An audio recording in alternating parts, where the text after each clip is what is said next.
This time, things will be different. Sure, he's abused me in the past, but I'm sure he's changed. He really loves me at the core, he just has a strange way of showing it. Does this sound like a healthy relationship to you? A partner who treats you like you're the crazy one for being suspicious, even though you've been lied to and manipulated so many times in the past.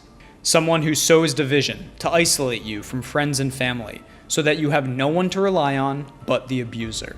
Here is a crazy idea. We shouldn't trust consistently untrustworthy people and institutions. Literally, people act like you're the crazy one for being skeptical of some of the least trustworthy institutions in existence.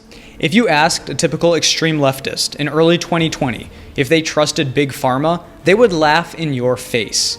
They might talk about pharma bro Martin Shkreli hiking drug prices, or correctly note how the Purdue family made billions partnering with the government and doctors to get Americans hooked on legalized heroin pills. But today, utter the phrase, "I'm not so sure about these vaccines," and you're crazy for not trusting Big Pharma's safe and effective vaccines 100%, no questions asked. People had the same attitude back in 1976 when the government urged Americans to get a new swine flu vaccine. Hundreds died and thousands were left with neurological disorders. The news show 60 Minutes back then was trustworthy and reported on this.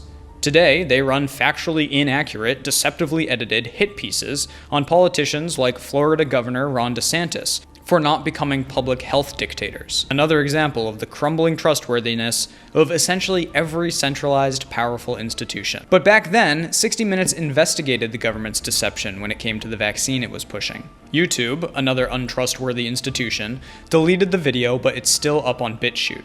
This is probably a good time to remind you that I post all of my videos on alternative video sites, and you should probably go follow me on at least one other platform, unless you totally trust YouTube to keep allowing me to spread the truth.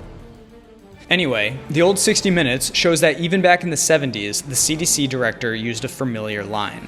The consensus of the scientific community was that the evidence relating neurologic disorders to influenza immunization was such that they did not feel that this association was a real one. Ah, yes, the scientific consensus. There was also a scientific consensus in 1967 when the New England Journal of Medicine published a study which found sugar was not as unhealthy as it seemed. And in fact, excess fat in the diet was the main culprit for poor health. The study didn't mention that it was paid for by the Sugar Research Foundation, an industry group dedicated to selling more sugar.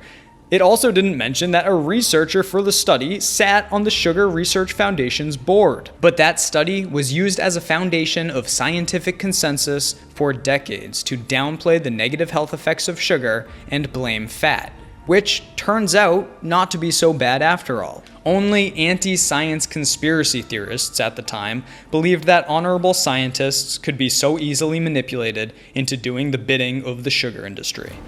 Then there are the doctors. Surely you can trust doctors. That's what hundreds of black men believed when the US government offered them free healthcare in 1932 to treat bad blood. In fact, the government knew these men were infected with syphilis, but they were not told of the diagnosis. They were used as lab rats to observe the untreated progression of ultimately fatal syphilis. This went on until the 1970s, the Tuskegee Syphilous experiments. Today, understandably so, black people are some of the most skeptical of the government scientific partnership pushing vaccines. It's like Schrodinger's systemic racism.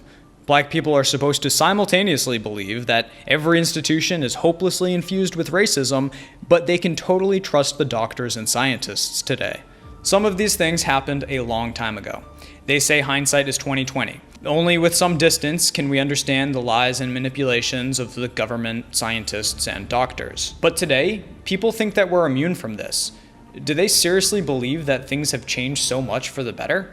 Are we so naive that we can believe institutions which were corrupt and incompetent in the 1960s, 70s, 80s, and 90s suddenly became paragons of truth in the 00s forward? It is absolute insanity to think that governments today are different from the way governments have always been. Over the past year, Facebook fact-checkers banned mention of the possibility that COVID-19 came from a lab leak at the Wuhan virology lab within spitting distance of where the outbreak first occurred. They based that decision on a letter orchestrated and signed by a man named Peter Daszak, who said it was xenophobic anti-Asian hate to suggest or investigate the lab leak theory. Turns out, Daszak repackages federal grant money and had funded research at the Wuhan Institute of Virology. Shockingly, when he was sent to investigate with a World Health Organization task force, he found no evidence of any wrongdoing. He didn't bother to look at the viruses sequenced by the lab or inquire about the 3 gain-of-function researchers, genetically modifying viruses to be more contagious and deadly, who went to the hospital in November 2019 with COVID-like symptoms. Frankly, the burden of proof is not on us skeptics to prove why any particular government or big pharma or big tech campaign does not deserve our trust. These are untrustworthy institutions. They've showed us over and over again that they cannot be trusted. They could bend over backwards to regain the public's trust, but that's not what they've done. They've attempted to shame and ridicule anybody who doesn't just accept the narrative. Like an abusive, gaslighting boyfriend who tries to convince you that you're the crazy one for being fed up with his bullshit. I'm Joe Jarvis, thanks for watching. Come back and see me again soon.